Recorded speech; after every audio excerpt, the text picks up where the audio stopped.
गोपालगंज के थावे भवानी मंदिर में हुई 1 करोड़ 80 लाख रुपए की चोरी कोई सामान्य वारदात नहीं है, बल्कि एक ठंडे दिमाग से रची गई साजिश थी। इस साजिश का मास्टरमाइंड था उत्तर प्रदेश के गाजीपुर का रहने वाला दीपक राय, एक शातिर और पेशेवर मंदिर चोर। पुलिस जांच में खुलासा हुआ है कि दीपक ने चोरी से पहले कई दिनों तक डिजिटल रेकी की।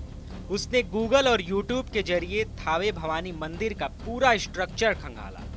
गर्भगृह कहाँ है, माँ दुर्गा के गहने कौन से हैं, मुकुट लॉकर में कैसे रखा जाता है, बाहर निकलने का रास्ता क्या होगा, हर जानकारी ऑनलाइन जुटाई गई। इतना ही नहीं, दीपक लगातार माँ दुर्गा के आभूषणों की कीमत, सोने चांदी के रेट और मंदिर चोरी से जुड़ी फिल्में भी सर्च करके देखता रहता था। मोबाइल सर्च हिस्ट्री से साफ है कि चोरी एक इमोशनल या तात्कालिक अपराध नहीं, बल्कि डेटा बेस्ड क्राइम था।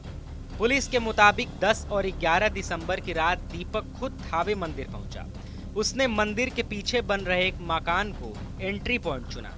यहीं से रस्सी के सहारे मंदिर परिसर में घुसने और उसी रास्ते से निकलने का फाइनल प्लान बनाया। 17 दिसंबर की रात प्लान को अंजाम दिया गया। गर्भगृह में घुसकर मां दुर्गा की प्रतिमा से सोने चांदी के हार उतारे गए, लॉकर से मुकुट और अन्य कीमती आभूषण निकाले गए और करीब 50 किलो वजनी दान पेटिका भी उठा ली गई। कुल चोरी की कीमत करीब 1 करोड़ 80 लाख रुपए बताई जा रही है। सबसे चौंकाने वाली बात यह है कि दीपक ने चोरी के बाद आभूषण अपने पास नहीं रखे। उसने सारे गहने अपने फरार साथी को सौंप दिए ताकि पकड़े जाने पर उसके पास से कोई बरामदगी न हो सके।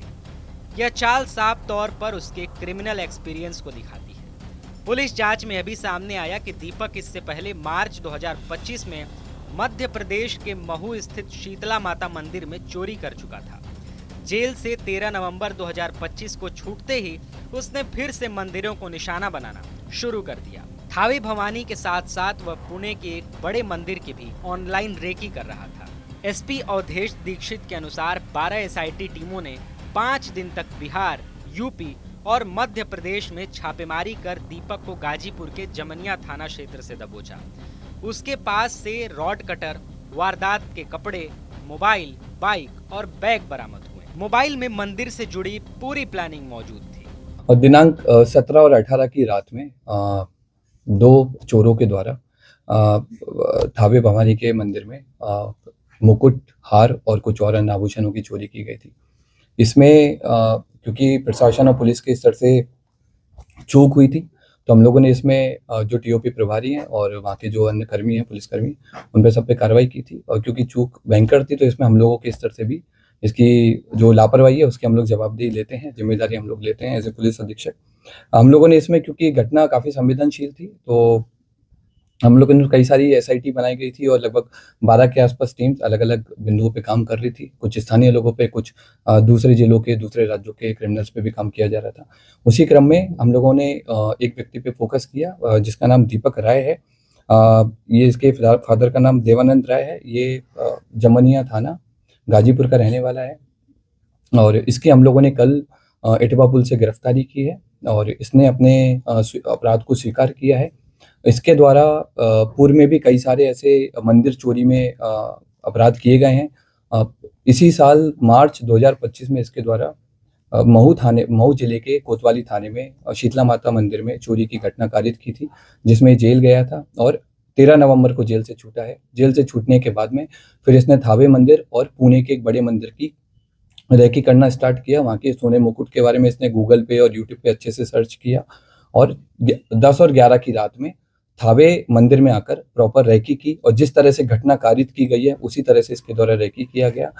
मंदिर के पीछे जो अंडर कंस्ट्रक्शन बिल्डिंग है उसमें चढ़ करके इसने देखा कि कैसे आना है, कैसे जाना है और किस तरह से पूरा प्लान करना है। ये उसने उस दिन पूरा स्ट्रेटेजी बनाई और 17 तारीख की शाम को 5 बजे अपने घर से चलकर यहाँ पर थावे मंदिर में 11:45 के आसपास जिस तरह से रेकी की गई थी उसी तरह से इसके द्वारा घटना को कारित किया गया। कारित करने के बाद गांव के रास्ते से होकर, पैठान पट्टी होकर के इसके द्वारा वापस अपने घर पे गया और अपने आभूषण को, जो अपना दूसरा साथी है, उसको इसने हैंड ओवर कर दिया ताकि पुलिस अगर इसको पकड़े तो आभूषण नहीं मिले। कितने लोगों ने मिलकर चोरी की घटना अभी तक की जो हमारा अनुसंधान हुआ है और इससे पूछताछ में अभी तक हम लोग 2 लोगों पे काम किए हैं और 2 लोगों की संलिप्तता पूर्णतः पाई गई है। इसमें दोनों लोग आइडेंटिफाई हो गए हैं। एक व्यक्ति दीपक राय की गिरफ्तारी हुई है। उसके पास से हमको घटना में जो उस दिन घटना हुई थी उस वाला कटर हमने बरामद किया है, जो कपड़े पहने हुए थे वो बरामद किए हैं। फोन बरामद किया है जिसमें उसके द्वारा थावे मंदिर के बारे में सर्च किया गया है और घटना कारित होने के बाद में भी उसने सोने की डिटेल PI 916 के बारे में पूरा उसने पढ़ा है। और इसके बाद में हम लोगों ने उसके जो रेकी के टाइम पे जो जूते पहने थे वो जूते हम लोगों ने बरामद किए हैं। रेकी के टाइम में जो बैग यूज किया था वो बरामद किया है। जिस बाइक से वो लोग घटना करने आए थे वो बाइक भी हम लोगों ने आइडेंटिफाई कर लिया। जल्दी भी हम लोग उस बाइक को भी बरामद करेंगे।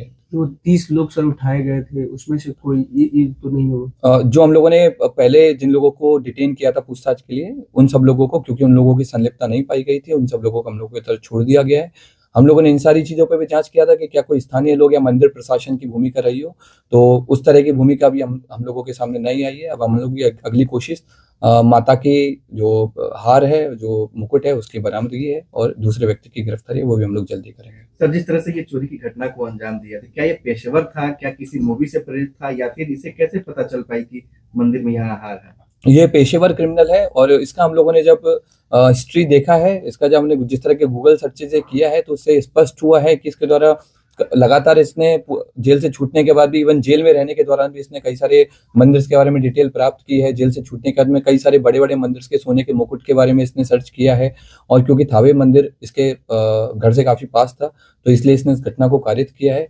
इसने कई सारी जो क्राइम थ्रिलर है, जैसे जो बिहार बेस्ड एक मूवी बनी है उस पे भी इसने सर्च किया, उसके बारे में पढ़ा कि कैसे पुलिस अनुसंधान करती है, कैसे पुलिस अपराधी तक पहुंचती है, कांड का निवेदन करती है, ताकि उन सारे तरीकों से बच करके इसके द्वारा उन सारे तरीकों को यूज करके पकड़े जाने से बचा जा सके। क्या उस दिन मोबाइल भी लेकर पहुंचा था? नहीं, उस दिन ये मोबाइल नहीं लेके आया था। इवन जिस दिन रेकी करने आया था उस दिन भी इसने इंश्योर किया था कि इसका कोई भी डिजिटल फुटप्रिंट थावे या फिर गोपालगंज में नहीं रहे, ताकि अगर पुलिस कल को अनुसंधान करे या फिर कोर्ट में आगे ट्रायल हो तो इसके ऊपर कोई ऐसा प्रूफ नहीं मिले कि ये यहाँ पर मौजूद। कितने केसेस में सर ये वांछित रहा है? अभी तक के रिकॉर्ड के हिसाब से हमको इसके ऊपर 5 केसेस मिले हैं, जिनमें बनारस में इसने बाइक चोरी की है, महू में इसने मंदिर चोरी की है और भी हमें लोकल सोर्सेज से पता लगा है कि पूर्व में भी कई सारे मंदिरों में चोरी कर चुका है, लेकिन वो अभी तक उद्भेदन नहीं हो पाए थे, इसलिए इसका नाम नहीं आया है। जमनिया थाना जो इसका स्थानीय थाना है वहां पर भी इसके द्वारा घटना चोरी किए गए आभूषण सर कब तक बरामद हो जाएंगे? हम लोगों की जो टीम्स हैं अलग अलग जगह पर रेकी कर रही है आभूषण को लेकर के, और अनुमंडल पुलिस पदाधिकारी सदर के नेतृत्व में टीम और कई सारे इंस्पेक्टर्स के साथ मिलकर के टीम कैंप की हुई है जिले के बाहर, और हम लोग की पूरी कोशिश है कि जितना जल्दी हो सके हम लोग आभूषण की बरामदगी करें। क्या ये कोई संगठित गिरोह काम करता है या फिर ऐसे ही अपने से ये खुद अपने आप में एक संगठित गिरोह चलाता है, अलग अलग घटना के लिए अलग अलग लोगों को कन्विंस करता है जिनको पैसे की जरूरत रहती है और घटना को कारित करवाता है। फिलहाल दूसरे आरोपी की तलाश जारी है। पुलिस को उम्मीद है कि जल्द ही चोरी किए गए आभूषण भी बरामद कर लिए जाएंगे। इस मामले में पुलिस की लापरवाही सामने आने पर दोषी पुलिसकर्मियों पर भी कार्रवाई की गई है। TV9 के लिए गोपालगंज से अयाज अहमद की रिपोर्ट।